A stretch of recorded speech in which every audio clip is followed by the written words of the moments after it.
자, 오늘은 여러분 교재 68쪽을 펴보시죠. 68쪽. 지금 우리가 공부하고 있는 내용은 여러분들 지장보살님의 전생의 이야기입니다. 본생담이라고 그러잖아요.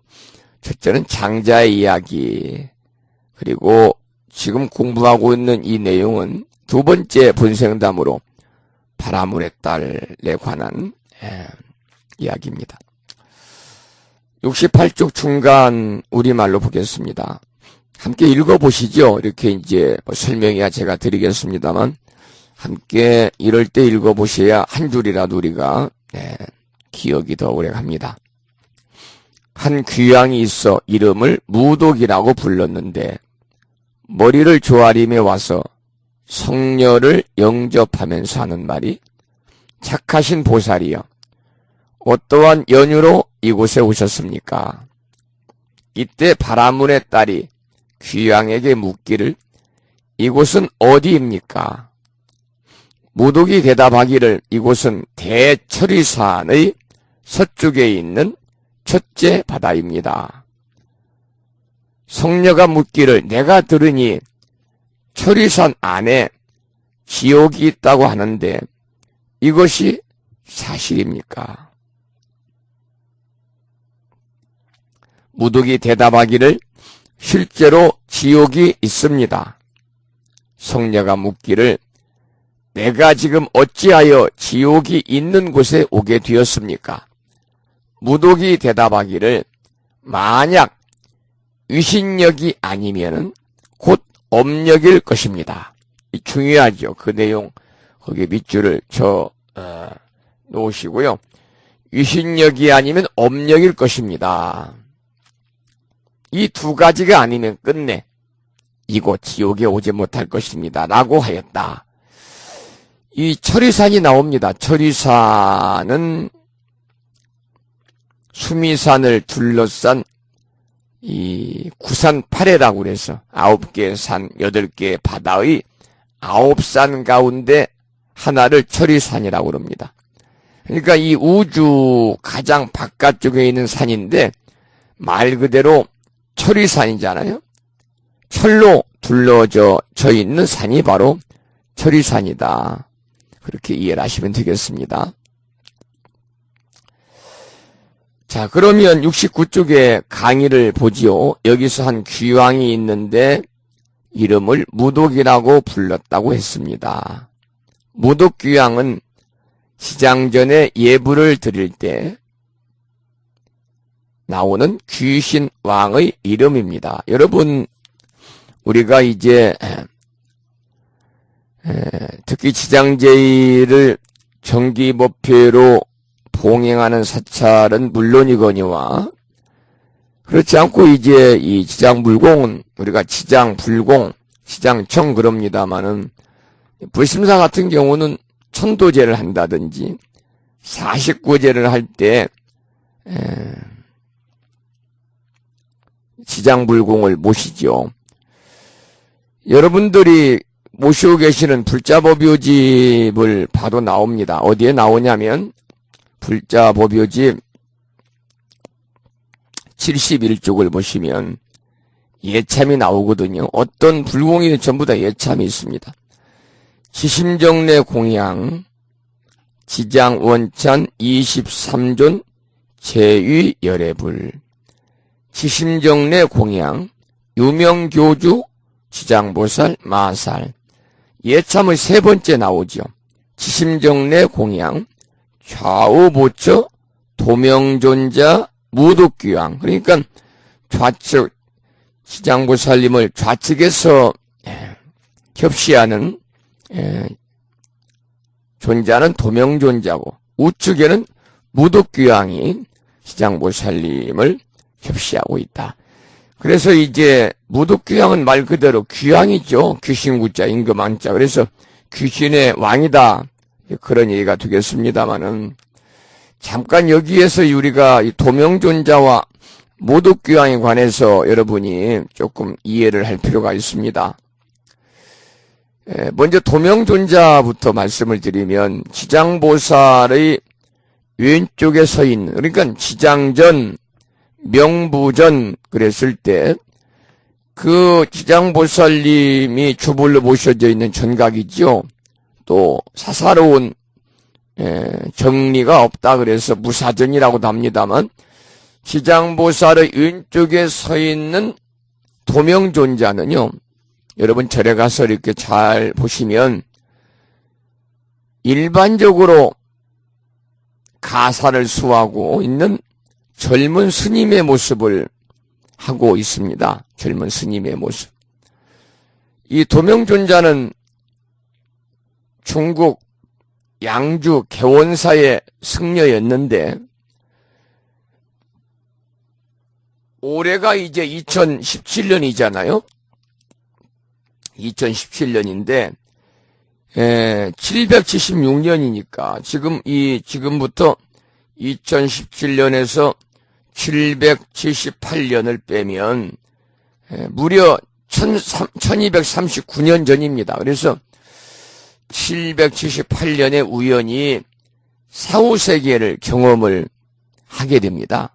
그래서 지옥사자를 따라서 지옥에 가서 명부의 이곳저곳을 구경하면서 지장보살을 실제 만났다고 그래요. 그래서 이승으로 돌아와가지고 자신이 저승에서 본 내용들을 본발을 그대로 그림으로 그렸는데, 이것이 우리가 사찰에서 볼 수 있는 지옥과 명부의 그림은 그때의 모습이라고 하고, 이 이야기는 중국의 환운기라는 영음설화에 나오게 됩니다.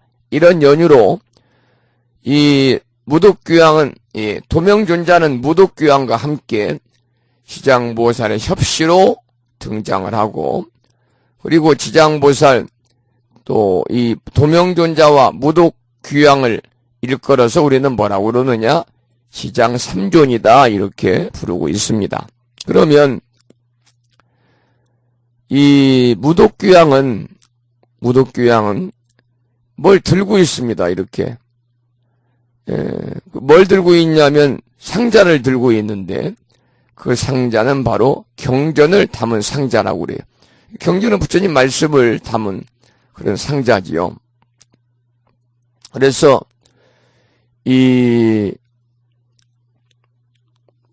무독귀왕은 이제 방금 우리가 이제 읽어드렸습니다마는 한 바라문의 딸이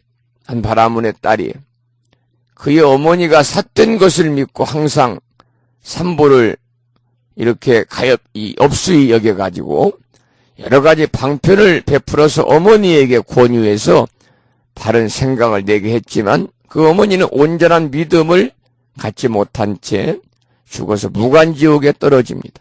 그래서 이 바라문의 딸은 어머니를 지옥에서 건지기 위해 가지고 집을 팔아서 탑과 절에 크게 공양을 올리면서 지극한 정성을 다해서 기도해서 어머니가 떨어진 무간지옥에 들어가요. 거기에 한 귀양이 있는데, 무간지옥에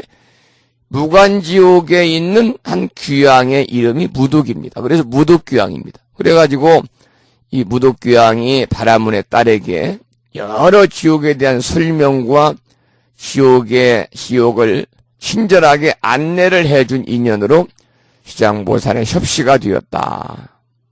그 바라문의 딸이 지장보살의 전신이고 무독귀왕은 제수보살의 전신이다.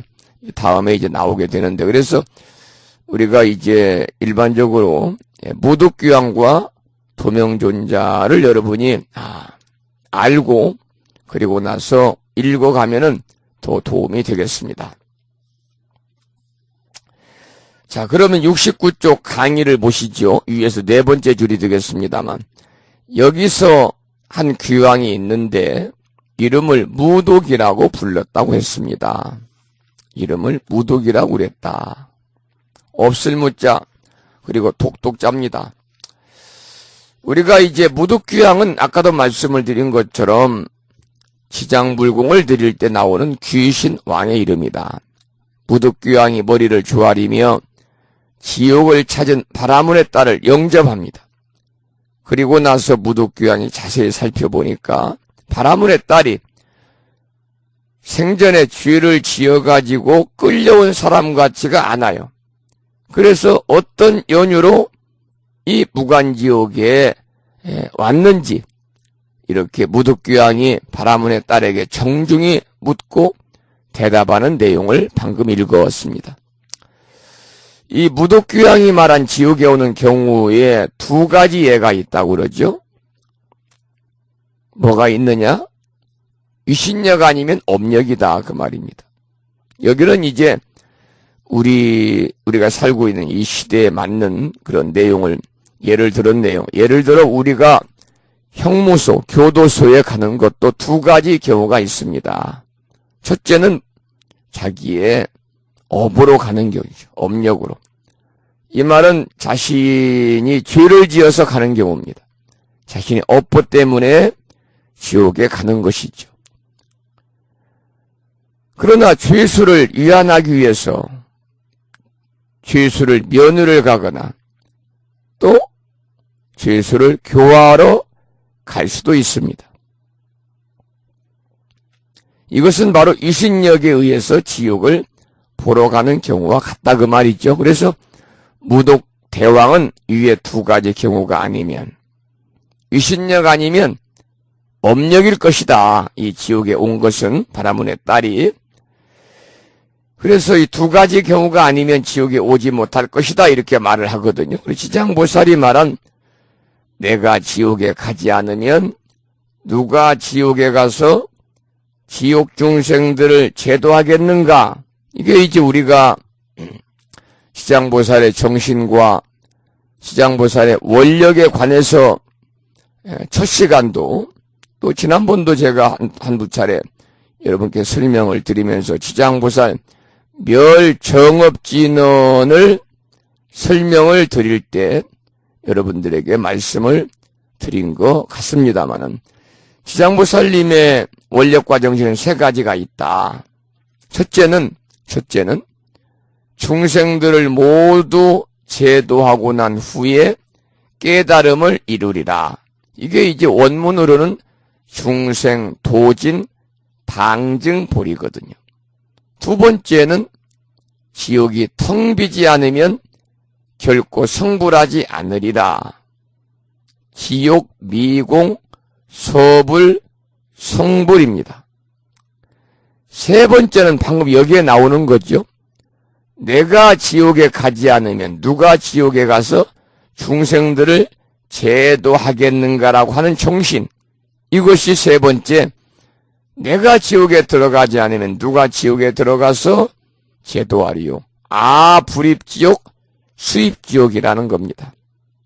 그 정신이 여기 나오는 거죠.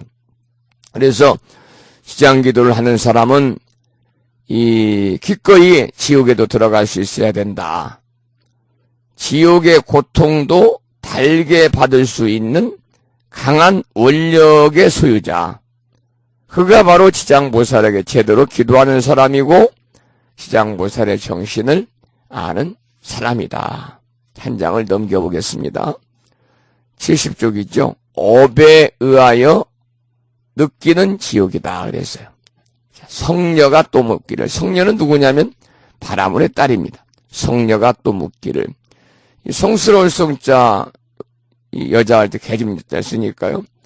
성스러운 여자죠. 바라문의 딸입니다. 성녀가 또 묻기를. 이 물은 무슨 연유로 끓어오르며 어찌하여 죄인들과 악한 짐승들이 많습니까? 이렇게 물어요. 그러자 무독이 대답하기를. 함께 읽어보지요. 무독이 대답하기를. 이것들은 연부지에서 악을 지은 중생들로 중생들로서 죽은 뒤 49일이 지나도록 그 자식이 망자를 위해 공덕을 지어서 고난으로부터 구제해 줄 사람이 없으며 살았을 때 또한 선한 인연이 없으므로 마땅히 본래의 업을 감수함에 따라 지옥으로 가는데 자연히 이 바다를 건너야 됩니다.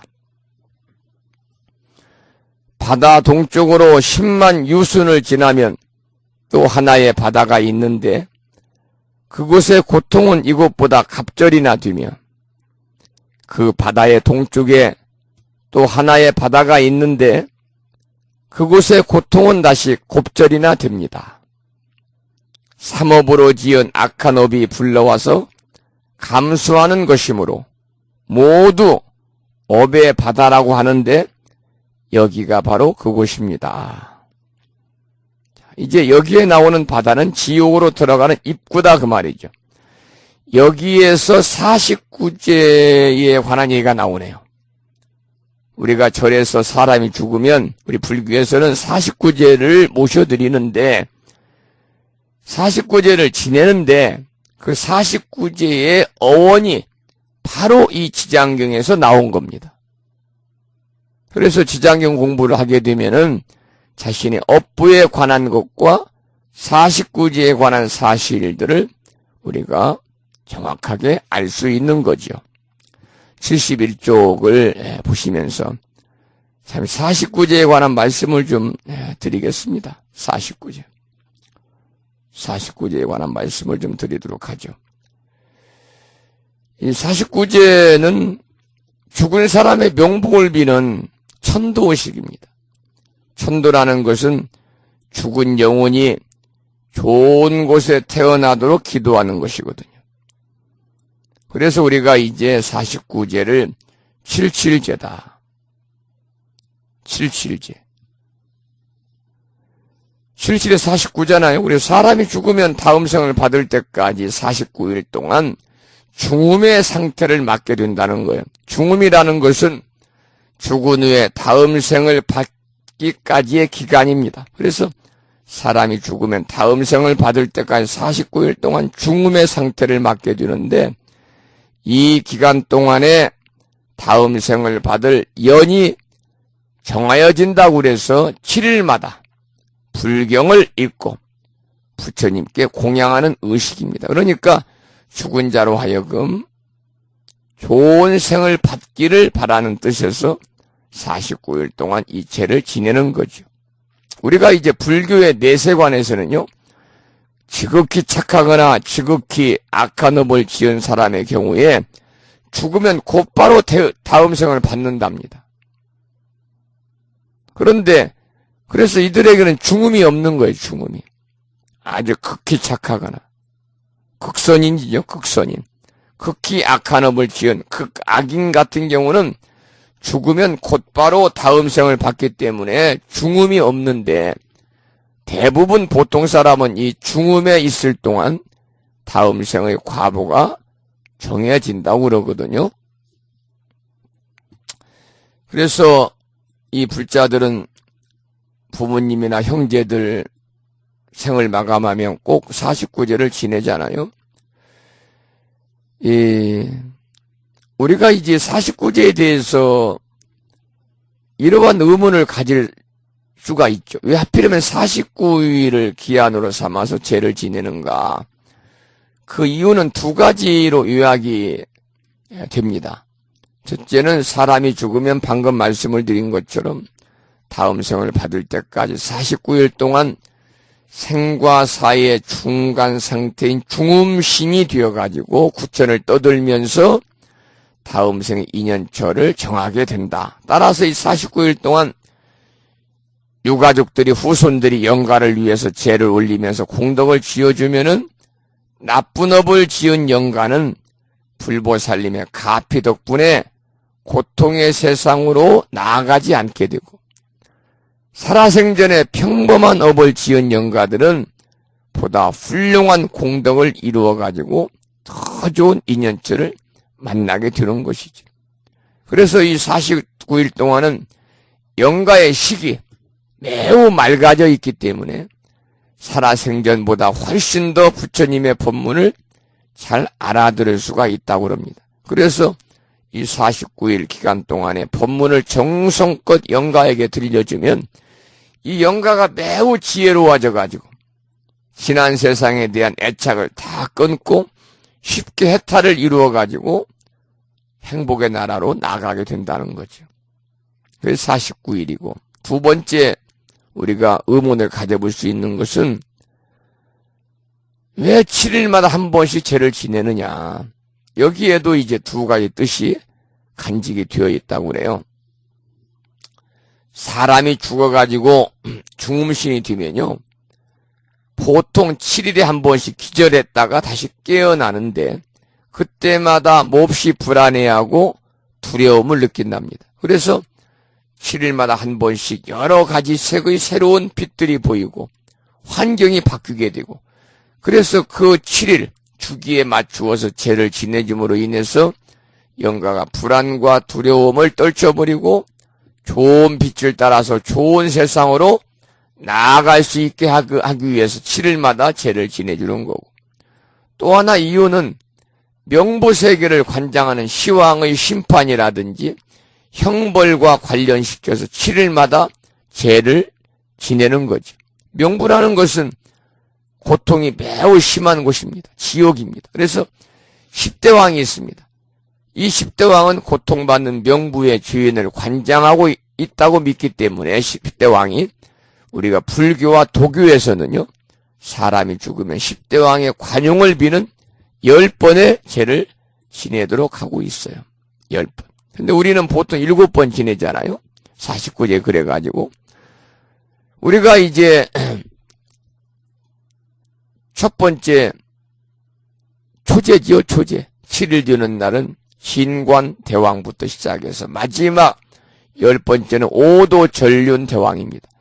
10분의 시왕이 죽은 자를 차례로 심판을 해서 초7일, 2.7일, 3.7일, 4.7일, 5.7일, 6.7일, 7.7일, 그 다음에 100일째 되는 날, 1주기 되는 날, 3주기 되는 날 제를 올려서 죄업을 사하도록 하는 것이죠. 그래서 우리가 앞에 7.7제는 49제, 뒤에 셋은 100일째, 100제, 1년 되는 날은 소상제, 3년 되는 날은 대상제, 이렇게 이제 부르고 있습니다만, 이와 같이 각 시왕들이, 대왕들이 49일 중에 매 7일마다 한 번씩 죽으니까 지은 생전의 업을 심판해가지고 벌과 상을 주기 때문에 그때마다 제를 지내줌으로 인해서 부처님의 가피 아래 벌을 면하고 좋은 세상으로 나아갈 수 있도록 하는 것이죠. 마치 우리가 재판을 할 때 좀 훌륭한 변호사 돈을 더 주더라도 쉽게 죄를 좀 감면하고 나올 수 있는 그러한 훌륭한 변호사를 이렇게 선임해가지고 좋은 판결을 얻어내고자 하는 것 같은 거죠.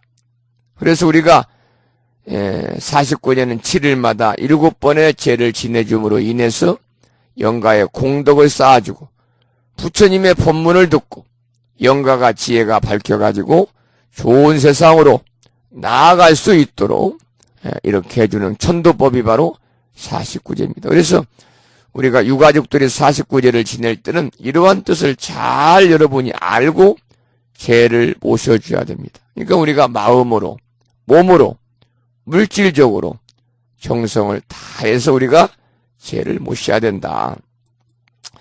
그런데 우리는 이제 보편적으로 이 49제만 지내고 말거든요. 그리고 49제 때 마지막 77제지요. 막제라고도 합니다만 이 마지막 제를 관장하는 명부의 왕이 염라대왕으로 알고 있는데 그건 잘못 아는 거죠. 사람이 죽은 지 초7일, 처음에 초제지요. 초7일이 되면 진관대왕 앞에서 처음으로 죄업을 심판을 받게 됩니다. 진관대왕. 두 번째 사람이 죽은 지 2.7일, 2제지요. 14일 되는 날은 초강대왕 앞에서 심판을 받습니다. 초강대왕. 세 번째 사람이 죽은 지 3.7일, 3제죠. 21일 되는 날은 송제대왕이 죄업을 심판합니다. 송제대왕. 네 번째 사람이 죽은 지 4.7일, 사제지요. 28일 되는 날은 오관대왕이 망자의 심판을 맞습니다. 다섯 번째, 사람이 죽은 지 5, 7일, 오제지요. 35일 되는 날은 여러분이 너무나 잘 아시는 염라대왕이 심판을 합니다. 이때 이제 염라대왕 청이라는 곳이 있는데, 염라대왕 청, 업경이 있어요. 업경. 업에 거울이 있어가지고 업경대라고 그러잖아요. 그 지옥에 끌려온 주인들의 생전의 죄를 거울에 비추어가지고 거기에 따라서 벌을 준다는 거죠. 벌을 준다. 우리가 이제 우리 주변에 하루에도 수없이 여러분들 사진 촬영 되죠. CCTV에. 가는 곳마다 CCTV가 다 있어요. 도로에도 있고, 부심사도 있으니까요. CCTV는 음성은 잘 안 나오잖아요. 나오는 것도 있습니다만. 그런데 이 염라대왕이 이렇게 생전의 죄인들의 죄를 비추어 보는 그 업경대는요, 업경대를 들여다보기도 하지만 소리도 다 듣는 거예요. 소리도. 그래서 생생한 동영상을 갖고 있는 분이 염라대왕이다. 사람이 죽은 지 5, 7일, 5제 때, 35제 때 심판을 맡은 왕이 염라대왕. 이걸 알아야 됩니다. 그 다음에 여섯 번째는 사람이 죽은 지 6, 7일, 40일, 6제 때 심판을 맡은 왕은 누구냐? 변성대왕입니다. 변성대왕. 마지막에 우리가 이제 사람이 죽은 지 7, 7일, 49일 되는 날, 7, 7제, 막제 때 심판을 맡은 왕은 누구냐? 태산대왕입니다. 태자는 클때자입니다. 태산대왕이고, 여기까지 우리가 49제를 마치면 초제 진관대왕, 2제 초강대왕, 3제 송제대왕, 4제 오관대왕, 4제 오관대왕, 5제 염라대왕, 6제 변성대왕, 7제 마지막 태산대왕의 심판을 받아요. 그걸로 끝나느냐? 그렇지 않아요. 불교에서는 100일제, 1년제, 3년제가 있습니다. 그래서 여덟 번째 사람이 죽은 지 100일날 되는 날 심판을 맡은 왕은 평등대왕이다. 평등대왕. 사람이 죽은 지 일주기 때 심판을 맡은 왕은 도시대왕이다. 마지막 사람이 죽은 지 3주기 때 심판을 맡는 왕은 오도 전륜대왕이다. 여기서 오자는 깨달을 오자가 아니라 다섯 오자 길도자를 씁니다. 오도 전륜대왕까지를 모두 우리가 심판을 받아야 그 사람의 망자의 전생에 대한 심판을 마치고 망자가 극락왕생할 수 있다. 그러니까 여러분들께서도 부모님이 돌아가시고 형제들이 생을 마감하게 되면 물론 애사는 우리가 안 생기겠지만 살아가는 일에 어느 집이고 조상님 안 돌아가신 집이 없잖아요. 그러한 애사를 당해서 이제 그 49일 뿐만이 아니라 49제는 꼭 해드려야 되고, 그래서 요즘에 보면은 편리한 걸 쫓아서 그런지 귀찮아서 그런지 돈이 들어가서 그런지는 모르겠지만 뭐 세계가 다 포함이 되겠습니다만은 이렇게 말하는 분들이 말해요. 스님, 막제만 해주세요. 막제만. 저는 그렇게 말씀을 드리죠. 입제도 안 했는데 막제가 어디 있어요? 초제도 안 지냈는데 막제가 어디 있어요? 그래서 사람이 돌아가시고 49제 때는 입제라는 건 없고 반원제가 있어요. 반원제. 돌아가시고 바로 이제 3일 되는 날 발인을 해서 이제 매장을 하든 아니면 화장을 해 수목장을 하든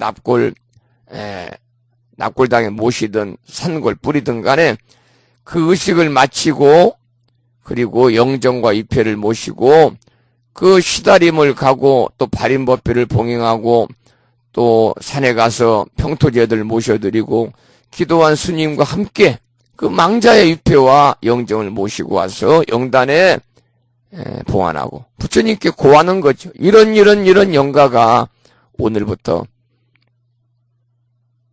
땡땡사에 이렇게 부처님 가오 아래 49일 동안 머물겠습니다. 그리고 반혼제 그 돌아올 반자거든요. 혼이 돌아왔다, 영혼이 돌아왔다 그 말입니다. 반혼제를 지내고 이제 초제, 이제 3제, 4제, 5제, 6제, 7제를 지내는데 많은 분들이 스님 막제만 지내주세요. 그래서 제가 그러죠. 그 막제가 아니고 49일 되는 날 모시는 천도제입니다. 그렇게 말씀을 드려요. 그 말씀이 정확합니다. 49일 되는 날 모시는 천도제다. 막제 그러면 반혼제가 있고 초제가 있어야죠. 그래서 여러분 조상님이나 부모님이나 형제 일신들이 돌아가시면 꼭 49제에다가 100일 되는 날, 100일째, 1년 되는 날, 일주기 때, 1년제, 3년 되는 날, 우리가 유교에서는 소상, 대상 그럽니다만 3년제를 꼭 모셔드려서 영가가 이승에 대한 집착을 떨치고 모두 다 극락왕생할 수 있는 그런 인연을 여러분들께서 맺어주십사. 그것이 바로 부모에게 효도할 수 있는 마지막 기회요. 그리고 형제 일신에게 내가 도리를 할 수 있는 마지막 기회다. 요즘에 애완견도 49제를 하는데 부모 49제 않는 분도 있다니까요. 가족들 49제 않는 분도 많아요. 마지막만 지내주세요. 그런 말씀은 여러분들 어디가 하지 마시라. 그런 말씀을 드리겠습니다. 자, 그러면 49제에 관한 이 얘기가 이 경전의 지장경에서 지금 등장을 하는 거예요. 71쪽을 보지요. 위에서 네 번째 줄을 보겠습니다. 49일이라고 하는 것은 7일을 7번 지내서 7 곱하기 7을 내 49가 되죠. 그 기간은 말하자면 업보를 심사하는 기간이다. 업보. 과거의 업보에 대해서 검증하고 확인하는 기간이다. 우리가 세속의 법에서도 현행범도 현장 검증을 하고 판결이 내릴 때까지 시간이 걸리잖아요. 지금 여러분 박근혜 대통령 보세요. 구속된 지가 언젠데 빨라야 10월 달에 판결이 내려진다고 그러잖아요. 그러니까 그동안에 판결이 내릴 때까지 증인들도 와서 맞춰봐야 되고 이 죄가 큰가 적은가 시간이 걸리는 똑같다 그 말이죠. 그래서 우리가 죽은 뒤에는 우리의 죄업에 대한 검증 기간으로 대체로 얼마가 걸리느냐? 49일이 걸린다. 그러나 아까도 말씀을 드린 것처럼 예외가 있다. 예외. 극악극선이라고 그래서 극악. 지극히 악하고 지극히 선한. 선행이 많고 확실한다든지 악행이 많고 확실한 사람은 바로 결과가 나타난다는 거예요. 그러니까 선행이 많은 사람은 49일이 안 걸리는 거예요. 바로 그냥 극락세에 가는 거죠. 아주 평소에 악한 사람은 또 바로 그냥 어디 가느냐? 지옥 가는 거죠.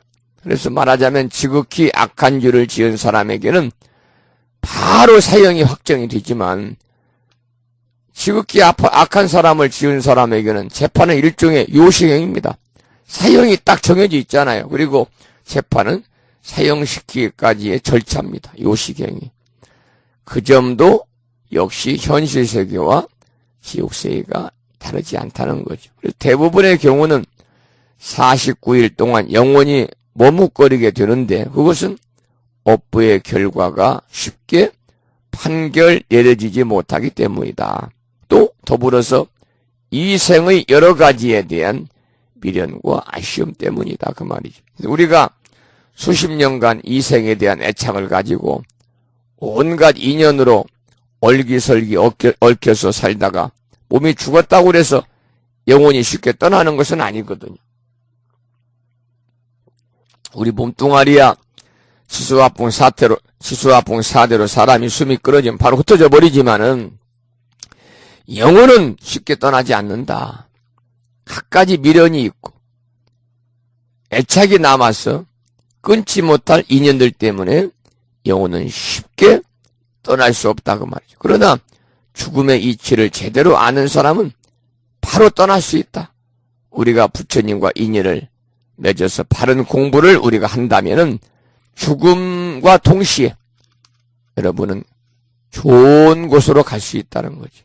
그래서 우리가 불법을 바르게 공부하면 죽은 후에 자기의 갈 길을 다 닦아놓은 것과 마찬가지다. 여러분들, 우리가 불자로서의 신행생활 하면서 부처님 법안에서 옳거든 그러한 삶을 살아가면은 죽은 뒤에 자기 그것이 평소에 불자로서의 옳거든 삶이 죽은 후에 자기의 길을 닦아놓은 거다 그 말이죠. 여러분들 지난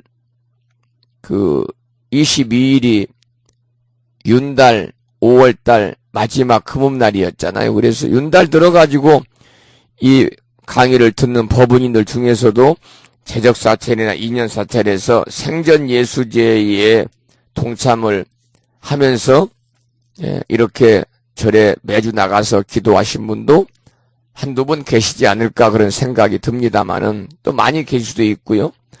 생전예수제를 백날한다고 그래서 죽은 후에 자기의 갈 길을 닦아놓는 거 아니에요. 생전예수에도 좋지만 더 중요한 건 뭐냐? 우리가 불법을 바르게 공부해야 된다. 부처님 법안에서 우리가 조금도 어긋남이 없는 불자의 삶을 살아야 된다는 거예요. 어제 불심사에서는 우람분절 49영가천도 초제를 봉행을 하고 이 49일 동안 초제 물론 입제 때는 제가 이제 법문을 했으니까요. 초제, 2제, 3제, 4제, 5제, 6제 때까지 6번 마지막 휴양법회 때는 영가 법문을 해야 되고 시간이 많이 걸려서 뭐 따로 법문의 시간 없습니다만 6제 때까지는 부모은중경을 공부를 하고자 해서 어제부터 시작을 했습니다. 불심사의 선망 부모 조상 구원속 일가 친척 태중낙대 영가를 비롯한 2년 영가들의 위패를 봉안하고 우람분열 49영가천도 기도에 동참하신 법우님들은 집에서라도 절에 못 오면 집에서라도 부모 은중경 다들 갖고 계시지요. 전에 제가 부모 은중경 이렇게 사경기도 보내드렸는데 회수가 안 된 분이 더 많으니까 집에 있겠죠. 읽으시기 바랍니다. 그리고 이제 법문을 하고서 마지막에 함께 따라서 읽었는데 여러분 함께 한번 읽어보겠습니다. 저는 이제 불심사 신도 10가지 다짐이다. 그래서 앞으로 이제 학장님한테 좀 오시면 부탁을 해서 크게 써서 표구를 해가지고 법당 작지만 뒤에다 딱 붙여놓으려고 그래요. 한번 따라서 한번 읽어보세요. 나는 계율을 지키는 불자가 되겠습니다. 나는 정기법회에 꼭 참석하는 불자가 되겠습니다. 나는 어디서나 포교하는 불자가 되겠습니다. 나는 불교를 배워 지혜로운 불자가 되겠습니다. 나는 바른 진리를 굳게 믿는 불자가 되겠습니다. 나는 진심으로 기도하는 불자가 되겠습니다. 나는 매일 경전을 읽는 불자가 되겠습니다. 나는 도반들과 화합하는 불자가 되겠습니다. 나는 날마다 봉사하는 불자가 되겠습니다. 나는 모두에게 휴양하는 불자가 되겠습니다. 이러한 다짐을 가지고 이러한 불자의 삶을 살면 여러분은 백수하시고 백세 시대니까 백수하시고 죽은 후에 자기의 갈 길을 다 닦아놓은 것과 다름이 없다는 거죠. 불자로서 계율을 지키는 것. 5계를 지키고 10선을 하고 이제 여러분들 48 보살계 받으신 분은 48가지 계율을 지키시고 또 정기법회에 꼭 참석해서 기도하고 또 스님의 법문 듣고 또 도반들과 함께 더불어서 법담도 나누고 또 절에서 울력도 하고 공양간에서도 하고 밖에서도 하고 또 어디서나 포교하는 불자 부처님 법을 널리 전하는 거 얼마나 중요합니까? 그래서 여러분들 다른 데 조금 절에 가시고 주변에 가까운 분들 있으면 가끔 책 한 권씩 사들이세요. 불서.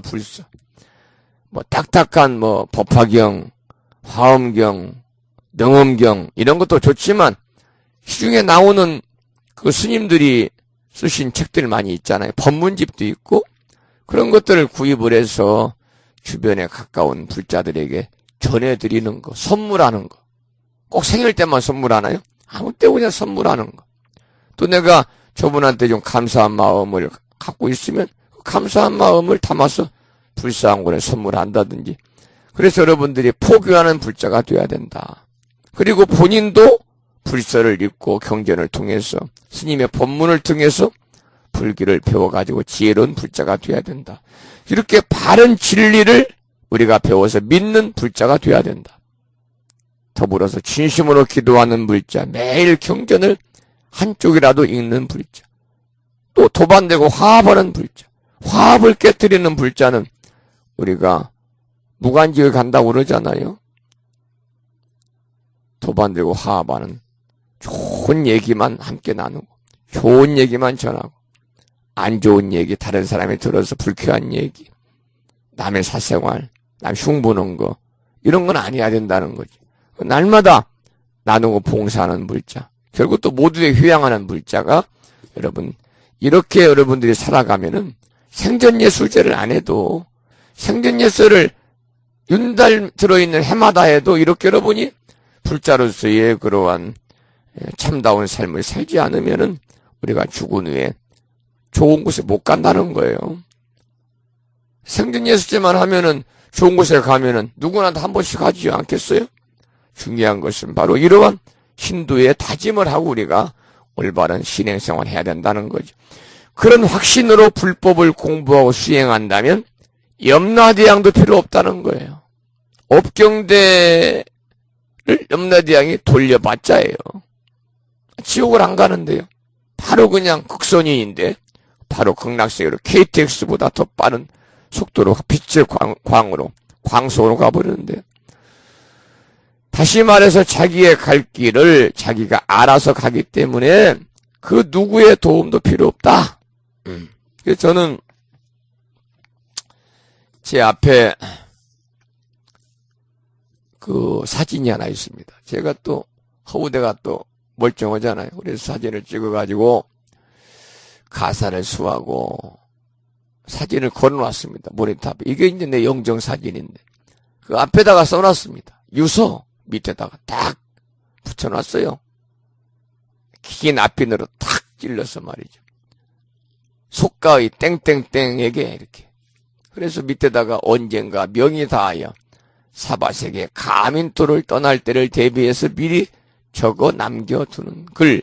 한자로 유언장 이렇게 유언장을 했습니다. 그리고 저기다 쭉 쓰고 이제 내 도장도 찍고 안에다는 또 이렇게 엄지손가락으로 또 이렇게 지문도 찍고 준비를 했어요. 갈 준비. 언제라도 갈 준비를 다 놨어요. 임종시 땡땡상주에 전화해서 장례 절차를 상의하시 바랍니다. 1588에 땡땡땡땡 회원번호 땡땡땡땡땡 계약자 땡땡땡 이렇게 써놨는데 이 말씀을 제가 이제 드리는 것은 뭐냐면 그 안에 유언장에 뭐라고 썼냐면 내가 죽으면 49제 하지 말아라 써놨습니다. 이상하죠? 중이 49제를 하지 말라고 써놨으니까. 왜 그러느냐? 내가 받은 대로 가겠다는 거예요. 내 업대로 가겠다. 내가 금생에 잘 살았으면 극락 갈 것이고 더 잘 살고 승려로서의 위기를 갖추고 정말 탐지지 삼독을 다 내려놓고 욕심 없이 청렴한 청빈한 불자로 수행자로 삶을 살았다면 또 어떻습니까? 이 금생에 깨달음 얻어서도 부처가 되려는가도 모르고 아니면 금생에 내가 또 잘 살았으면 사람 몸도 받을 것이고 못 살았으면 또 축생에 태어날 것이고 더 못 살았으면 지옥 갈 거 아니겠어요? 나는 49세 하지 말아라. 내가 지은 업대로 가겠다. 근데 이제 모르지요. 뭐 내가 이제 죽어서는 또 모르니까 유언장은 써놨지만은 이제 속가의 뭐 식구들이 일가 친척들이 그래도 우리 스님을 위해 49제를 모셔드려야겠다 그러면 또 더불어서 또 더 좋은 일이긴 합니다만은, 왜 그랬느냐? 내가 갈 길을 내가 알아서 간다는 거예요. 그러기 위해서는 뭐냐? 천도제 49제를 하지 마세요라고 유언장을 써 놓으려면은요, 그만큼 잘 살아야 되는 거예요. 내가 갈 길을 내가 알아서 좋은 곳으로 가기 위해서, 어느 누구의 도움도 필요 없이 바로 좋은 곳으로 가기 위해서 정말 잘 살아야 된다. 우리가 불자로서 잘 사는 첫째는 계율을 잘 지키는 것. 둘째는 정기법회에 꼭 참석하는 것. 세 번째는 포교하는 것. 네 번째는 부처님의 가르침을 배워서 지혜로운 불자가 되는 것. 그 다음에 바른 진리를 믿는 불자가 되는 것. 진심으로 기도하는 불자가 되는 것. 매일 경전을 읽는 불자. 도반들고 화합하는 불자. 날마다 봉사하는 불자. 모두에 회양하는 불자가 되면은, 그렇게 살면 여러분도 여러분의 갈 길을 여러분이 알아서 가기 때문에 49제 필요 없다는 거예요. 어느 누구 도움도 필요 없다. 여기서 49일이 될 때까지 죽은 자를 위해서 제를 지내주고, 법문을 들려주고, 경전을 읽어주고, 그래서 공덕을 유족이 대신이라도 닦으면 그 힘으로 좋은 곳을 갈 수가 있겠죠. 그러나 그렇지 못한 경우는 어디에 머무느냐? 지옥에 머무는 거예요. 그래서 우리가 이제 부모님이나 형제들이 돌아가시면 왜 49제를 해드려야 되느냐? 그분들이 자기가 자기 갈 길을 알아서 좋은 곳으로 간다는 보장이 없잖아요. 보장. 유언장이나 써놓고 열심히 절에 다니고 그랬으면 해드릴 필요 없지만은, 구천에 떠들고 갈 길 몰라서 헤매고 살아생전에 선업보다는 악업을 지어가지고 이렇게 축생계 가고 악귀 가고 지옥계 가는 걸 우리가 돈이 또 볼 수 있겠습니까? 그래서 해드리는 거다. 그래서 죽은 자를 위해서 49일 될 때까지 제를 지내주고 법문을 들려주고 경을 읽어주고 공덕을 유족이 대신이라도 닦으면 그 힘으로 망자가 좋은 곳으로 갈 수 있다. 그러나 그렇지 못한 경우는 망자가 어디에 가느냐? 구천에 떠들면서 지옥, 악의 축생계에 머문다 그 말이죠. 그래서 우리의 현실도 이와 조금 다르지 않다. 우리가 죄를 지어서 판결을 받기 전에 어때요? 변호사를 통해서 손을 쓰면은 보석으로 풀려 나오잖아요. 보석. 병보석. 또 돈을 이렇게 넣으면 또 보석. 그래서 여기 49일이라고 하는 일정한 기간을 들어서 이야기하고 있는데, 49일이라는 기간은 돌아가신 분을 위해서 유족으로 할 수 있는 가장 유익하고 보람 있는 일로 제를 지내드리는 것이다. 여러분도 떳떳하게 정말 불자로서 나는 정말 잘 살아야 되겠다, 잘 살고 있다 생각되는 분은요, 여러분이 여러분 스스로 갈 길을 정하기 때문에 다른 사람 도움의 필요가 없어요. 그런 분들은 당당하게 이야기하세요. 자손들한테. 내가 지금 49제 지내지 말아라. 내가 내 업에 따라서 내가 알아서 갈 테니까 너희들 도움 필요 없다. 딱 이렇게 하시라고. 그런데 그렇게 당당하게 하실 분이 몇 명이나 되겠냐 그 말. 제가 볼 때는 눈 씻고 봐도 없을 것 같아요. 자, 그 다음에 이제 49일이라는 기간은 돌아가신 분을 위해서 유족으로 할 수 있는 가장 유익하고 보람 있는 일로 제를 지내드리는 것이다. 49일 지나면 50일째는 59제는 없어요. 딱 돌아가신 분을 위해서 할 수 있는 마지막 기회라니까요. 49일. 49일 지나면은 49제가 아니에요. 59일 되는 날 지내면 59제예요. 근데 59제란 말은 없어요. 59일 되는 날 모시는 천도제가 되겠죠. 50일째 되는 날 49일 이제 못 지내고, 아이고 깜빡했네. 그리고 60일째 지내면 60제가 아니라 49제가 아니라 돌아가신 날부터 60일이 되는 날 모시는 천도제다 그 말입니다. 우리가 이제 많은 돈을 들여서 비석을 세우고 또 많은 돈을 들여서 무덤을 크게 만드는 것은 오히려 돌아가신 분에게 짐만 지워드리는 꼴이다. 결국 산자들의 마음에 위로입니다. 산자들의 마음에 위로. 나는 후손으로서 나는 조상님들에게, 아버지에게 이렇게 할 만큼 했다. 자기 만족이죠. 뭐 거기에 묘지 안에가 음택입니다만 거기에 영혼이 있습니까? 비석의 영혼이 있습니까? 눈에 보이는 형상에 불과한 거예요. 그것은요. 불교의 이치를 제대로 아는 사람은 죽은 사람을 위하여 가장 보탬이 되는 좋은 일을 할 수 있어야 합니다. 좋은 일. 그것이 뭐냐? 49제를 모셔드리는 거다. 그러니까 여러분들도 부모님이 돌아가시는 49제를 안 모셔드렸다면 형제간들에도 의견이 맞지 않아서도 못 모셔드리는데 간혹 보면 그런 분들이 계시더라고요. 형제간들이 다 종교가 틀려요. 그런데 나는 불교 신자예요. 그러면 아무한테 얘기 않고 그냥 혼자 와서 부모님, 형제간 49제를 모시는 분도 가끔 있습니다. 그럼 그 공덕이 어디로 가요? 본인한테 오는 거예요. 이제 앞으로 여기 나오겠습니다마는 이 망자를 위해서 제를 모셔드리면요. 그 영가가 공덕의 7분의 1로 극락왕생하고 7분의 6은 제를 모셔드리는, 제를 의뢰하고 기도했던 당사자에게 7분의 6의 공덕이 가서 그 사람의 일상의 삶이 더 여유로워지고 편안해진다는 거 아니겠습니까? 우리가 죽은 자를 위해서 삶과 죽음의 원리를 깨닫게 하고 그 깨달음에 의해서 우선 죄를 지내는 사람이 지혜로워집니다. 그 다음으로 죽은 자가 복을 짓지 못한 것을 대신 짓게 해줄 수 있는 기회를 만들어주는 거다.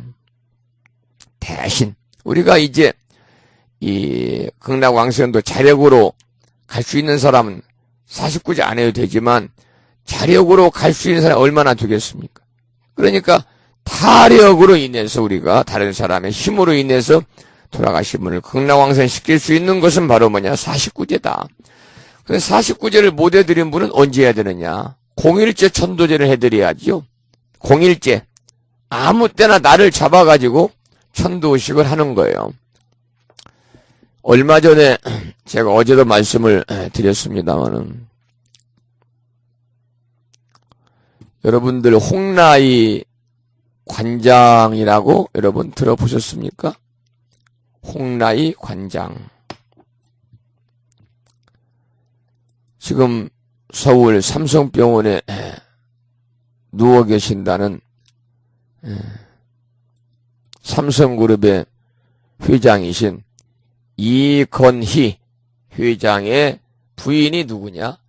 홍라이 여사입니다. 홍라이 여사. 지금 이 교도소에서 대통령한테 이 뇌물 줬다고 그래서 지금 교도소에 갇혀 있는 이재용 삼성그룹 부의장의 어머니가 홍라이 여사입니다. 왜 이분 말씀을 드리냐면 홍라이 여사가 며칠 전에 부산에 있는 해원정사에서 조상님들의 극락왕생을 발언하는 49제를 모셔드렸다 하는 보도가 인터넷 신문에도 나오고 텔레비전 뉴스에도 잠깐 나왔습니다. 왜 했느냐? 집안이 시끄럽잖아요. 집안이 시끄러워요. 남편은 살았는지 죽었는지 우리 국민들은 굉장히 궁금합니다만은 어쨌든 간에 지금 의식이 없이 누워 계신 지가 몇 년 됐고 또 아들 하나 있는데 일남 2년대 아들은 또 어떻게 박근혜 정부에서 어쨌든 간에 뭘로 얽혔는지 지금 교도소에 들어가서 재판 받고 있고 또 딸이 둘 있는데 또 큰딸은 또 이혼해가지고 얼마 전에 또 판결이 나오고 시끌시끌 집안이 막 뒤집어지고 그러니까 아따 조상님들 잘 섬겨야 되겠다. 조상의 음덕이 생각이 난 거지요. 제가 속으로 그 보도를 보면서 평소에 잘해야 되는데 조상님들한테 평소에 여러분들은 평소에 잘하시라고 말이에요. 평소에 조상 섬기기를 잘해라. 우리가 천도제는 비용이 들어가니까 영가천도 기도 하시라는 거예요. 오늘 아침 방송에도 말씀을 드렸습니다만 나무아미타불을 하시든 오마모카바 이렇잖아. 마무드라 마니파드마지 마라 프라바라 타용. 광명기는 우리가 수지, 독송, 사경을 하시든 아니면 지장경을 읽고 시장경을 여러분 사경하시든 아미타경을 하시든 건강경을 하시든 간에 돌아가신 선망, 부모, 조상, 일가, 친정, 구원송, 태중, 낙태, 영가를 비롯한 인연 영가와 유주무주 고운의 왕생 근황을 발언하면서 여러분들께서 영가 천도 기도를 꾸준히 하시라 그 말이죠. 우리가 기도는 불자로서 꾸준히 하는 것이지 우리가 시험도 하루에 몰아서 시험 공부하듯이 그렇게 기도하는 건 아니잖아요. 꾸준히 하는 거니까요. 근데 홍라 여사가 얼마를 제비를 드렸겠는가. 제를 지내는 비용. 그러니까 보시금이죠. 얼마나 보시금을 드렸겠는가. 여기는 이제 물음표가 따르겠죠. 제가 들어서 알고 있는데 확실한 것이 아니라서 방송이라서요. 확실한 것이 아닌 말씀 못 드리잖아요. 말씀 못 드리겠습니다만 억억 소리가 나는 그러한 보시금을 냈겠죠. 그분들에게 억억은 아무것도 아니니까요. 자, 여러분들께서도 이제 여건이 되면 다니시는 사찰에 스님하고 상담을 해서 그래도 우리가 몇 년에 한 번씩은 조상들을 위해 천도제를 모셔드리는 것도 좋다. 그런 말씀을 드리는 거예요. 꼭 안 좋을 때만 찾아가지 말고 안 좋을 때 평소에는 조상님들 찾도 않다가 집안이 안 좋고 일이 안 좋고 뭐가 안 좋으면 조상님 도와주세요. 그런 조상님들이 기분 좋게 도와주겠습니까? 곱방귀도 안 뀌죠. 자, 그 다음에 72쪽 가장 밑에 보면 49제를 지내면서 가장 좋은 방법은 남을 위해 보시하는 거다. 불자들에게 있어서 정말 좋은 것은 보시입니다. 보시입니다. 보시. 그래서 우리가 달력에도 월요일 날은 보시가 써 있잖아요. 보시. 으뜸이 있죠. 보시가. 육바람일에도 첫 번째가 보시바람일이 오잖아요. 그러니까 49 지내면서 가장 좋은 방법은 남을 위해 보시하는 거다. 그 중에 첫 번째 보시가 뭐냐? 불서를 법보시하는 겁니다. 경전을 법보시하는 것. 경전의 말씀이 부처님 말씀이 담긴 스님들이 지으신 경전을 법보시한다든지 스님의 법문을 모은 책을 법보시한다든지. 요즘에 보니까 얼마 전에 저도 책을 한 권 샀습니다마는 책을 한번 볼까요? 써가지고 시간이. 제가 좋아하는 이 시대의 수행자의 표상이신 종범 스님이라고 계시는데 TV 불교 텔레비전 법문 가끔 보시는 분들은 익히 아실 겁니다. 불교 텔레비전 방송국에 있는 사찰인 무상사 법문도 많이 아시는 분인데 이 스님이 중앙승가대학의 총장도 역임을 하신 분이에요. 이 스님께서 최근에 펴낸 이 불서가 종범 스님의 설법집 1번입니다. 그래서 1권. 지금 서추감이라고 양산 통도사에 있는 이 산내 암자에서 지금 수행하고 계시는데 이 종범 스님의 설법집 1권 오직 한 생각이라고 하는 책이 나온 지가 아직 며칠 안 됐습니다. 저도 지금 한 권을 사서 막 읽기 시작했습니다만은 좋은 말씀들이 참 많이 나오더라고요. 그래서 이런 불서들을 여러분들이 많이 주변에 여러분들께서 꼭 49제 아니라 할지라도 여러분들이 보시하면 좋겠다. 특히 49제 때는 이 주변에 이제 도반들의 경전을 법보시한다든지 공양을 대접한다든지 아니면은 불우한 이웃을 돕는다든지 무이탁 노인을 돕는 일을 하면 가장 좋다는 거죠. 그런 행위는 돌아가신 분을 대신해서 복을 지어드리는 겁니다. 돌아가신 분을 대신해서 복을 지어드리는 거다. 돌아가신 사람의 이름으로 그런 복을 지어줌으로써 어리석은 마음을 깨우쳐가지고 지혜의 길로 나아가 해주는 것이다. 망자의 어리석은 마음, 무명을 깨우쳐가지고 거기에 지혜의 길로 망자를 나아가게 해주는 살아있는 사람이 할 수 있는 마지막 일이다 그 말입니다. 마지막 도리다. 그래서 49제를 지내는 제문 속에는 경전에서 좋은 구절을 전부 뽑아가지고 연불로 들려드릴 수 있도록 꾸며져 있습니다. 우리가 49제 때 여러분들이 전부 다 한문으로 이렇게 스님들이 의식을 집전하니까 저게 무슨 말인가를 몰라서 여러분들이 별로 감동스럽지 않지요.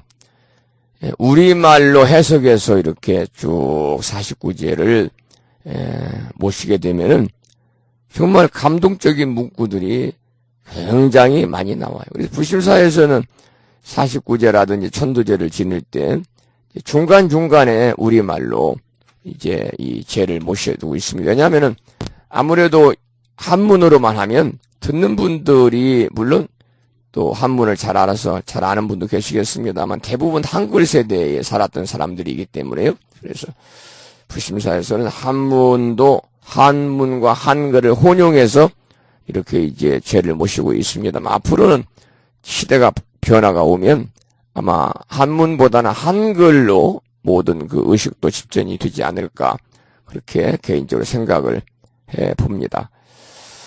자, 그리고 이제 그 다음을 보지요.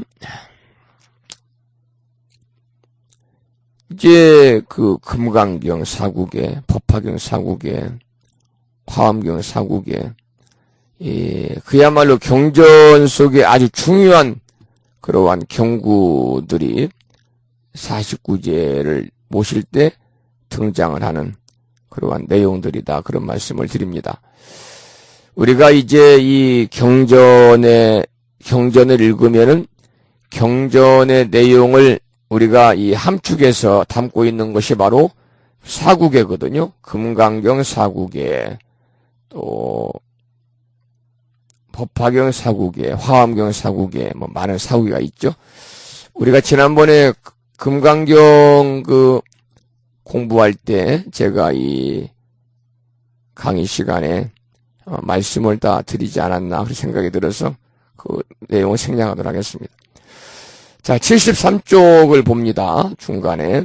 그 이유는 뭐냐? 우리가 이제 금강경 사국에, 법화경 사국에, 화엄경 사국에 그야말로 경전 속에 아주 중요한 문구들만을 이렇게 모아서 영가 천도할 때 이렇게 들려드리는 이유는 뭐냐? 가장 많이 나오는 것이 이제 화엄경 사국에도 기지만은 금강경 사국에를 가장 많이 이렇게 들려주거든요. 금강경 사국에에 대해서 여러분들 이렇게 금강경 공부를 해서 기억을 많이 하시겠습니다만 가장 대표적인 것이 바로 뭐냐면 이 범수유상, 개시어망, 약견, 재상비상, 즉견열애라고 하는 것이 사국에 할 때 이 제를 모실 때 가장 먼저 나와요. 그것은 뭐냐면은 그 대표적인 금강경 사국에 때문에 이제 그런 것이죠. 그래서 이 금강경 사국에 뿐만이 아니라 법화경, 화엄경 여러 가지 사국에 나옵니다만 이 제 지낼 때 금강경 사국에가 빠짐없이 이렇게 내용 중에 나오고 우리가 또 장엄윤문 할 때도 보면은요 천도문에 이렇게 사국에 뿐만이 아니라 천도문에 좋은 그러한 경전의 말씀들이 많이 담겨서 나오는 것을 우리가 또 볼 수도 있습니다. 자, 그리고 그런 이유는 뭐냐? 그런 좋은 부처님의 법문을 듣고 마음이 밝아지고 지혜의 눈이 열려서 생사를 해탈할 수 있도록 하는 것이다. 그래서 삶과 죽음의 문제를 스스로 벗어나는 어떤 소견이 열리도록 도와주는 것이 바로 뭐냐? 49제를 지내는 첫째의 목적이다 그 말입니다. 그리고 두 번째 49제를 지내는 목적은 뭐냐? 첫째 목적은 삶과 죽음의 문제를 스스로 벗어나는 어떤 소견이 영가에게 열리도록 도와주는 것이고 두 번째 목적은 죽은 자를 대신해서 그 사람의 이름으로 공덕을 지어주면은 그 사람이 다음 생에 태어날 때 상당히 보탬이 된다. 가장 좋은 방법은 스스로 복을 짓고 삶을 마감하는 거지만 아까 말씀을 드렸잖아요. 스스로 살았을 때 복을 많이 짓고 삶을 마감하는 것이 가장 좋은 방법이지만은 그러나 스스로 복을 짓고 삶을 마감하지 못한 사람도 많기 때문에 그런 사람들에게는 후손들이 타력으로 복을 지어 드릴 수 있는 일이 바로 뭐냐? 49제의 두 번째의 그러한 목적이요. 49제의 본래의 의미다. 그런 말이죠. 지옥의 무독귀양은 몸과 말과 생각의 세 가지로 짓는 업. 우리가 이제 신구의 삼업이라고 그러잖아요. 삼업으로 인해서 지은 악업으로 지옥이 있고 그 지옥의 고통을 감수한다고 말합니다. 이는 지옥에 대한 올바른 견해를 갖게 하는 아주 중요한 내용이다. 사람들은 지옥이 어떤 장소에 따로 있는 것처럼 말하고 있지만은 사람들은 지옥이 어떤 장소에 따로 있는 것처럼 이렇게 말하기도 하지만은 실은 모두가 자신이 지은 업에 의하여 느끼는 그 느낌 자체가 지옥이다. 그 말. 굉장히 중요한 말이잖아요. 이 내용은 굉장히 중요한 말입니다. 사람들은 지옥이 어떤 장소에 따로 있는 것처럼 말하고 있으나 실은 모두가 자신이 지은 업에 의하여 느끼는 그 느낌 자체가 지옥이다. 느낌 자체가 지옥이다. 자, 극락도 역시 마찬가지다. 74쪽을 보세요. 악한 씨앗을 심었기 때문에 자신이 느낄 수 있다고 말합니다. 다시 말하자면 자기가 지은 대로 지옥의 존재 여부를 느낀다는 것입니다. 악업을 지어서 느끼는 세계가 바로 지옥이니 악업을 짓지 않는 사람에게는 지옥이 없는 것입니다. 우리가 사회에서도 그렇잖아요. 죄를 안 지면 우리가 무슨 경찰서 가고 뭐 검찰청 불려가고 또 더 나아가서는 뭐 교도소 가고 그럴 일이 없어요. 죄를 안 지으면. 그러니까 우리가 이 악업을 지어서 느끼는 세계가 바로 지옥이니까 악업을 짓지 않는 사람에게는 지옥이 필요 없다.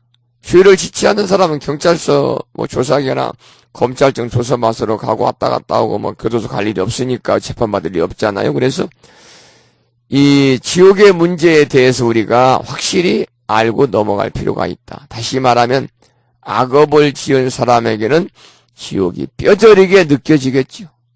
그렇지만 악업을 짓지 않은 사람에게는 결코 지옥이 있을 수가 없습니다. 그것이 바로 지옥의 바른 의미다. 이 말씀은 우리가 악업을 짓지 말고 선업을 짓고 살자. 악업을 짓지 말고 선업을 짓고 살자. 그런 말씀이죠. 그래서 우리가 선업을 짓고 산다는 것은 전부 다 우리 불자들이니까 제가 불자로서의 그러한 올바른 가치관을 가지고 여러분이 부처님 마음으로 사시면 되는 거예요. 부처님 마음으로. 근데 사실은 이제 우리가 살아가면서 부처님 마음으로 산다는 것이 몸에 이렇게 뭐라고 그럴까요? 몸에 습관이 안 든 사람들.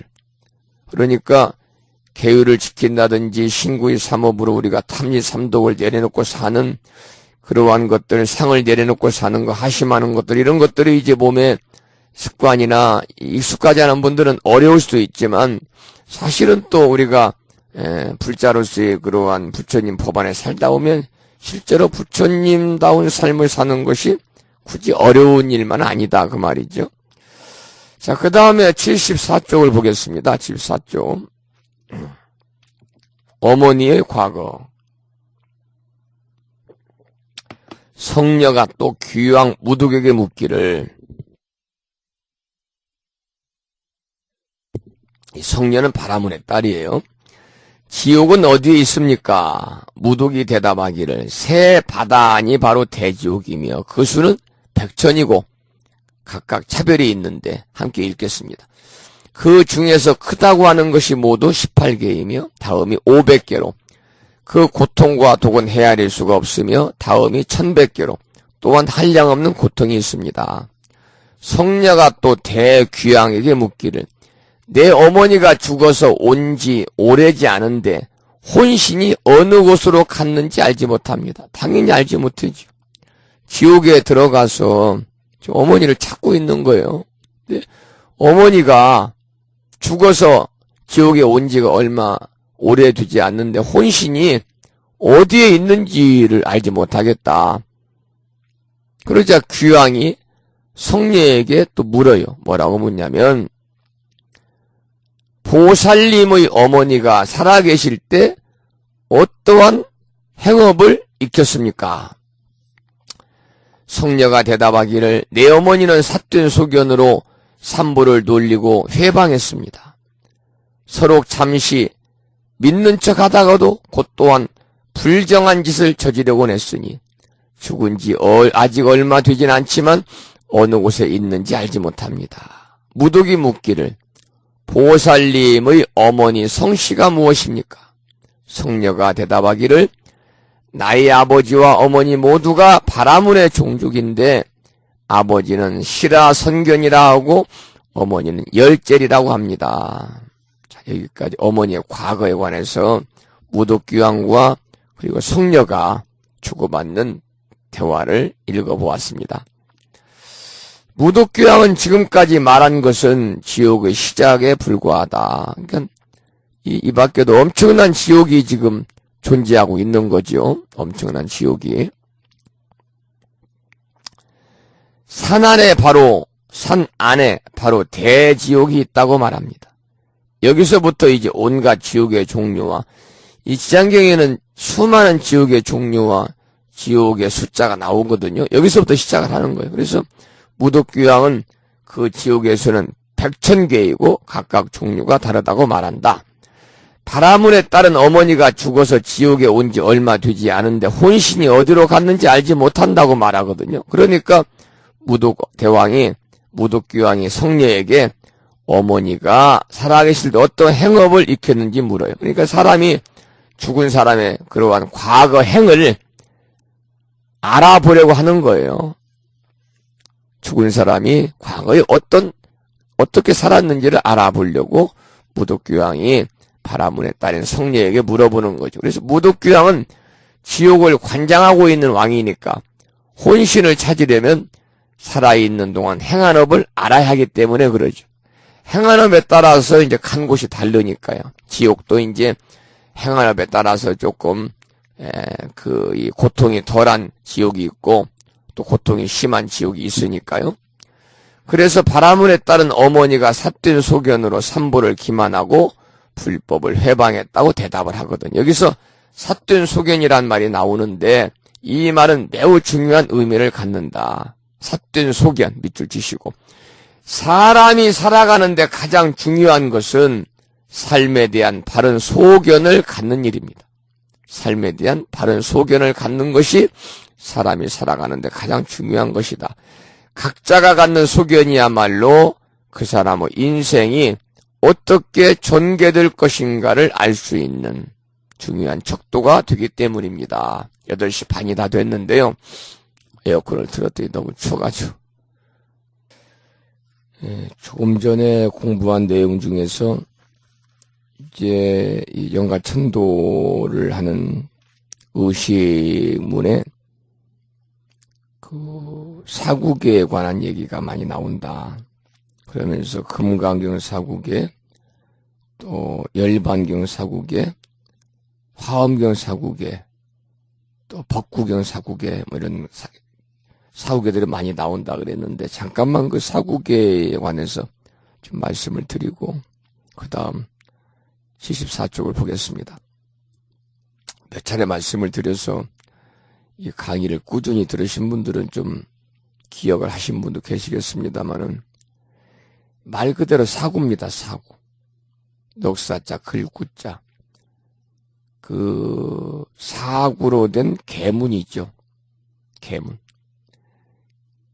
이 불교의 개송이라고 하는 것은 대개 4자, 8자를 일구로 하고 있습니다.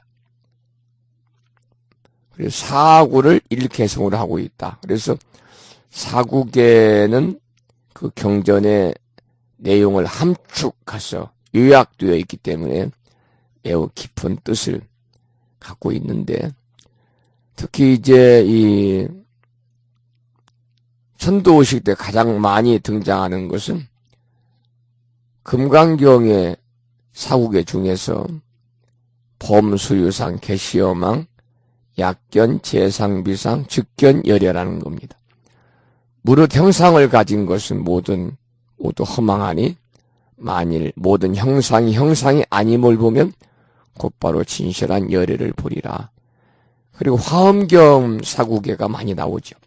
약인 요교지 삼세일체불 은광 법계성 일체의심교라. 만약 어떤 사람이 삼세 모든 부처님을 알고자 한다면 마땅히 법계의 성품을 관주해라. 모든 것이 오직 마음 따라 생겨난다. 그 다음 법화경 사구계가 있죠. 제법 종법내 상자 정멸상 불자 행도의 내세 득작불이라. 이 세상 모든 것은 본래부터 항상 스스로 열반의 자리이니 우리가 이와 같이 행한다면 내세에는 부처를 이루리라. 열반경 사국에도 나오죠. 재행무상 희생멸법 생멸멸이 정멸유락이라. 어떤 것도 영원한 것은 없나니 이것이 나고 죽는 법이라네. 나고 죽는다는 분별을 여인 자리가 고유하고 영원한 즐거움이다. 이러한 이 천도 의식에 보면 금강경, 화엄경, 법화경, 열반경 이러한 그 내용들이 많이 등장을 하고 있습니다. 그렇게만 여러분이 이해를 하시면서 그 다음을 공부하죠. 74쪽을 보겠습니다. 어머니의 과거인데요. 함께 읽어보죠. 우리말로. 성녀가 또 귀왕 무독에게 묻기를 지옥은 어디에 있습니까? 무독이 대답하기를 새 바다 안이 바로 대지옥이며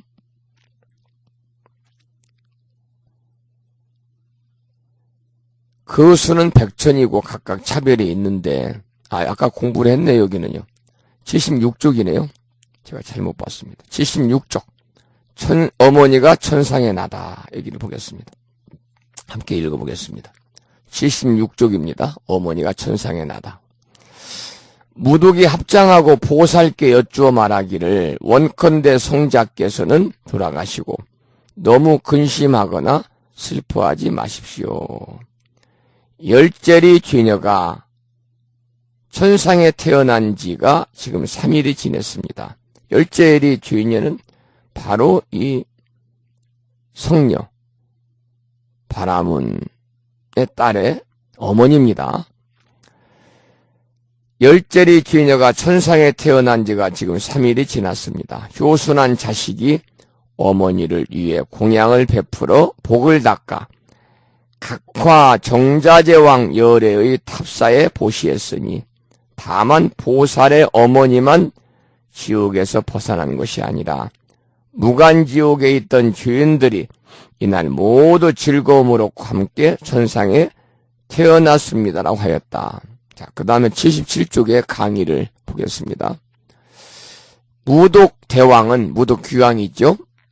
바라문의 딸이 어머니를 위해서 공양을 베풀고 어머니를 위해서 복덕을 쌓아가지고 어머니 바라문의 어머니인 열제리 죄녀뿐만이 아니라 무간지옥에 함께 있던 죄인이 모두 다 즐거움을 얻어서 함께 천상에 태어났다 이렇게 하거든요. 그러니까 한 사람이 지옥에서 벗어날 때 그 기운으로 인해서 같이 있던 사람들이 함께 업의 굴레에서 벗어난다 그 말입니다. 한 사람이 복을 많이 지으면 다른 사람들도 복이 많은 사람 쪽으로 기운이 이끌려가서 함께 덕을 보는 것과 마찬가지다. 그래서 스님들이 축원해서 천도할 때 주인이 있는 영가나 주인이 없는 영가는 그 주변에 있는 모든 영가들이 다 함께 천도되도록 하는 내용의 축문을 읽거든요. 여러분 그 우란분절이나 49이제나 뭐 할 때 영가를 청하는 그런 내용이 있어요. 그럴 때 물론 당일 영가를 스님이 이렇게 이제 청혼도 하지만 당일 영가뿐만이 아니라 특히 우리 불교는 굉장히 자비의 종교이기 때문에 더 이제 그럴 수도 있습니다만은 예를 들어서 이제 영가를 청할 때도 영가를 청할 때도 오늘 천도하옵는 아무개 영가시여, 또 오늘 우란문제 49제 77제 중에서 2제를 맞아서 오늘 불심사 법당에 청하여 온 여러 영가들이시여, 그리고 이 자리에 함께 왕림하신 영가들이시여. 그러니까 그 인연이 있든 인연이 없든 간에 함께 영가를 따라서 온다 그 말입니다. 우리가 이제 잔치 때도 잔칫날도 오면은 혼자도 가지만은 여럿이 함께 오기도 하고, 이번 불심사 계산 10주년 기념법회 때에도 한 집에서 많이 오는 분이 7분도 온다고 있어요. 7분도. 그러니까 함께 오는 거예요. 좋은 날이니까 함께 동참하는 거예요. 마찬가지거든요. 우리가 이제 그러한 원리에 의해서 영가천도를 하면 한 사람만 천도되는 게 아니라 그 주변에 있는 크고 작은 인연들이 모두 함께 천도된다는 거죠. 그래서 옛날부터 주변이 좋아야 된다 그런 말이 있잖아요. 그래서 나무도 큰 나무 덕을 보는 거예요. 큰 나무 밑에 있어 사람들이 그늘도 가릴 수 있는 거니까요. 판소리 가운데서 심청전에 신봉사가 눈을 뜨는 대목을 보면 신봉사만 눈을 뜬 게 아니거든요. 그 자리에 있던 모든 맹인들이 함께 눈을 떴고, 그 자리에 오지 못한 맹인들까지, 그리고 이 세상에 있는 모든 맹인들이 다 눈을 뜬다 그 말입니다. 그래서 모두 함께 천상에 난다는 이런 대목의 의미는 불교 말고는 찾아볼 수가 없다. 그것이 바로 뭐냐? 화엄경의 도리다. 하나를 통하면 전체가 다 통하고, 한 중생을 제도하면 만 중생이 다 제도되는 불교의 근본 도리다 그 말입니다. 우리가 이제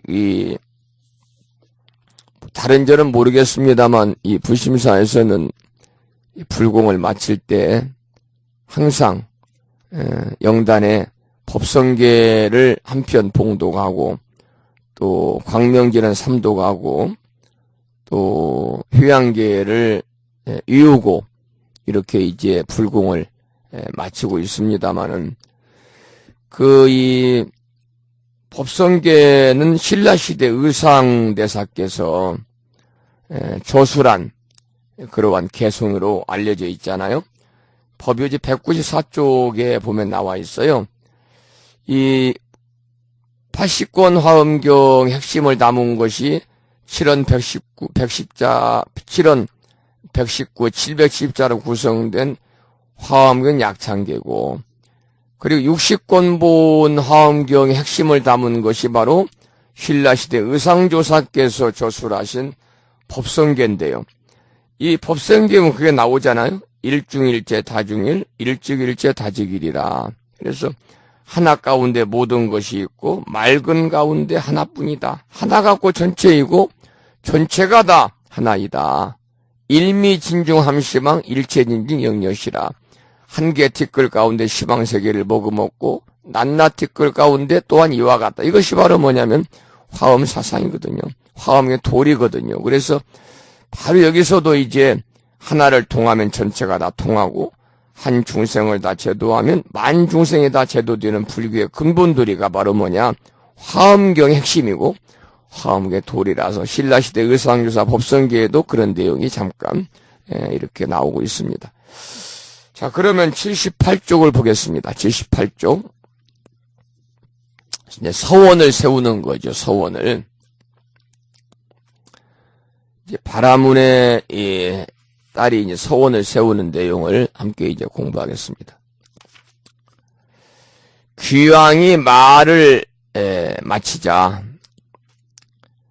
합장하고 물러나니 바라문의 딸은 곧 꿈결같이 돌아와서 이러한 일을 깨닫고 문득 각화정 자제왕 열애의 탑 앞에서 큰 서원을 세우기를, 원컨대 저는 미래급이 다하도록 죄고가 있는 중생을 위하여 널리 방편을 베풀고 그들로 하여금 해탈하게 할 것입니다라고 하였다. 이게 지금 이 바라문의 딸 성녀의 그러한 서원이죠. 원컨대 저는 미래급이 다하도록 죄고가 있는 중생을 위하여 널리 방편을 베풀고 그들로 하여금 해탈하게 할 것입니다. 근데 부처님께서 문수사리에게 이르시기를 그때의 귀왕 무독귀왕은 지금의 재수보살이요 그때 바라문에 따른 곧 지금의 시장보살이다. 이렇게 이제 서가모니 부처님 문수보살에게 이렇게 말씀하신 거죠.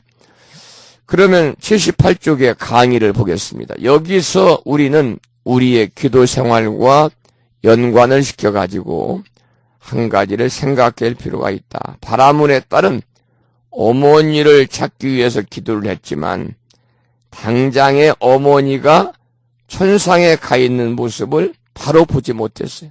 그러니까 천상에 가 있는지를 모르고 지옥에 가서만 어머니를 찾은 거예요.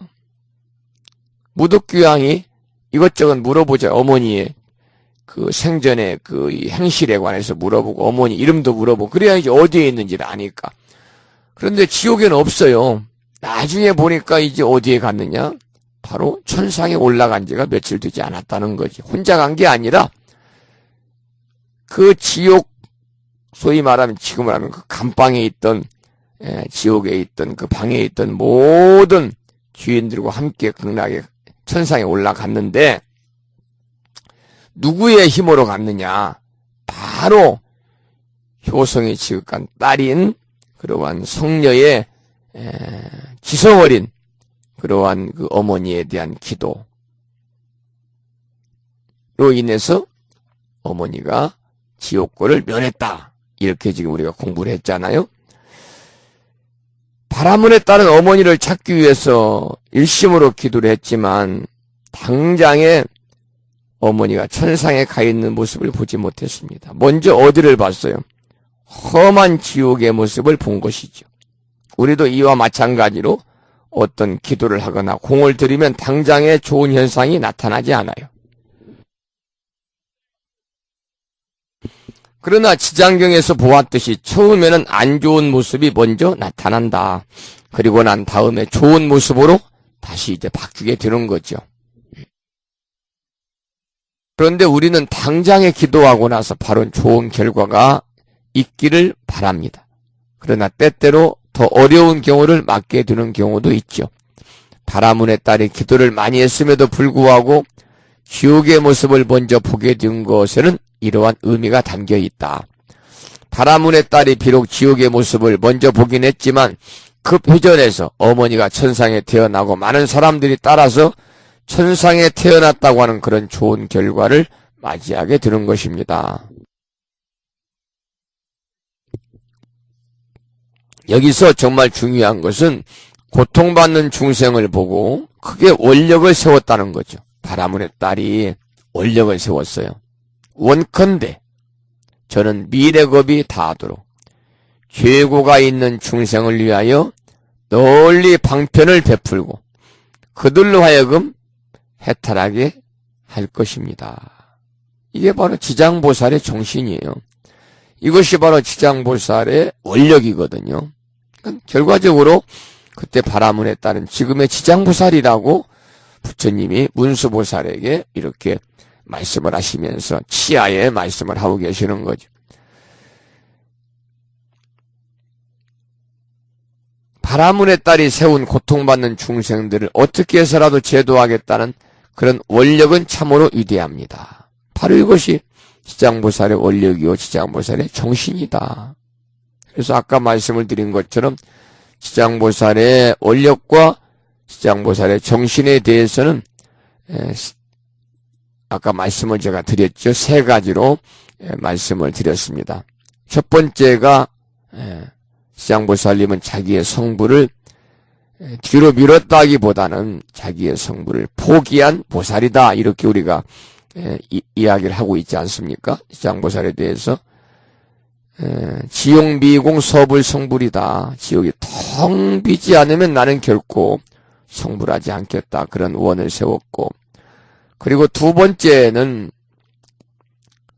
첫 번째가 중생도진 방중불이죠. 중생을 모두 제도하고 난 뒤에 깨달음을 이루리라. 여기에 나오잖아요. 지금 이 성녀 바라문의 딸의 서원에 나오는 겁니다. 두 번째가 지옥 미궁 서불 성불이다. 지옥에 텅 비지 않으면 나는 결코 성불하지 않겠다. 세 번째가 내가 지옥에 들어가지 않으면 누가 지옥에 들어가서 중생들을 제도할까? 불입죠, 수입죠. 이것이 바로 지장보살님의 정신이고 지장보살 위대한 정신과 원력이다. 그런 말씀이죠. 지금까지 지장보살의 두 가지 선생의 모습을 우리가 공부했습니다. 두 가지 모습. 지장보살님의 두 가지 전생의 모습을 우리가 공부했는데, 이 가장 먼저 첫 번째 우리가 첫 번째 본생담보다는 두 번째 본생담이 더 실감이 있고, 또 두 번째, 첫 번째는 장자의 아들이 된 것이고, 두 번째는 바라문의 딸이 된 건데, 두 번째가 더욱더 이야기가 좀 극적이고, 또 여러 가지의 이 우여곡절을 겪는 그런 연극적인 요소가 많이 들어있다고 쓰여 있거든요. 바라문의 딸은 여자의 모습인데 오히려 남자인 첫 번째 장자의 아들 이 전생담보다도 더 강인하고 굳세고 더 큰 원력을 가지고 있다 그 말이죠. 그래서 이 지금까지 지장보살의 많은 전생 이야기 중에서 두 가지 인연을 소개하면서 마지막에는 큰 서원을 세우게 되는 일까지 우리가 공부했습니다. 원컨대 저는 미래겁이 다하도록 죄고가 있는 중생을 위하여 널리 방편을 베풀고 그들로 하여금 해탈하여 할 것입니다. 이것이 바로 뭐냐면 지장보살님이 고통받는 중생들을 모두 해탈시키겠다고 하는 중생도진 방증불이에요. 중생들을 모두 다 제도하겠다. 그 전에는 내가 깨달음을 이루지 않겠다는 거죠. 자기 자신을 희생시켜서 모든 중생들을 해탈케 하겠다는 대원력이 바로 뭐냐? 오늘날 지장보살이 되기 위한 하나의 커다란 까닭이다. 그래서 부처님께서는 마지막으로 문수보살에게 무독대왕은 재수보살이고 바라문에 따른 지금의 지장보살이다 이렇게 일러주고 있죠. 그런데 여기서 우리가 경전을 읽으면서 꼭 기억해야 할 것은 뭐냐? 바로 경전에 담긴 교훈을 우리가 새겨야 됩니다. 우리가 경전을 읽으면서 교훈으로 받아들여야 할 대목을 놓치지 않고 음미할 줄 알아야 된다. 그러한 교훈적인 부분을 잊어서는 안 된다. 그런 부분을 마음에 새기면서 경전을 찾고 있고 또 읽으면서 기도의 한 방편으로 삼자 그 말이죠. 80쪽입니다. 제일 밑에 쪽. 시장경을 읽으면서 부처님의 올바른 사상과 부처님에 대한 올바른 믿음과 원력으로 자기 자신에게 중심을 두고 고통받는 중생들을 제도하고자 노력하는 그런 삶을 살아갈 때 우리는 불교를 통한 큰 보람을 느낄 것입니다. 우리가 지장경 공부하면서 우리도 부처님에 대한 그러한 올바른 믿음과 원력을 가지고 자기 자신에게 중심을 딱 잡고 고통받는 중생들을 제도하고자 하는 그런 노력으로 우리가 살아갈 때 우리가 불자로서의 커다란 자긍심과 보람을 느낄 수 있다. 이제 그런 말씀인데요. 우리가 여기서 이제 지장보살의 그러한 위대한 정신, 원력 이런 것들을 우리가 마음에 좀 담아야 됩니다. 지장보살의 그러한 강인한 원력, 바로 이제 그러한 원력의 힘으로 중생을 제도하기 때문에 지장보살을 우리는 원력보살이다 그렇게 말하거든요. 우리도 지장보살님을 닮아가자는 겁니다. 지장보살님의 위대한 정신과 원력을 우리도 닮자는 거죠. 그러한 지장보살님의 강한 정신과 원력을 가지고 살아간다면 우리가 살아가면서 알게 모르게 다가오는 모든 재난과 업장도 극복할 수 있다. 우리가 가진 업장보다 더 강력한 정신과 원력을 가지면은 그 업장은 쉽게 극복이 될 수 있다. 그런 말씀을 오늘 드리면서 오늘 수업을 여기서 이제 마무리하도록 그렇게 하겠습니다. 우리가 지장보살님의 정신을 통해서 우리의 일상생활 과정에서 만날 수 있는 일이라든지 겪을 수 있는 그런 일들을 우리가 함께 고민하고 해결하는 불자가 되어야 되겠죠. 그러기 위해서는 우리들이 그 무엇보다도 중생들을 모두 제도하고 난 후에 깨달음을 이루리라. 지옥이 텅 비지 않으면 결코 성불하지 않으리라. 내가 지옥에 들어가지 않으면 누가 지옥에 들어가서 제도하겠는가. 이러한 세 가지의 지장보살님의 정신과 원력을 여러분이 닮아서 여러분들이 살아가면서 알게 모르게 다가오는 여러 가지의 어려움, 힘든 일들, 이런 것들도 함께 우리가 고민하고 해결하는 그런 불자의 삶을 살아가자, 이런 말씀을 드리면서 오늘 수업을 마치겠습니다.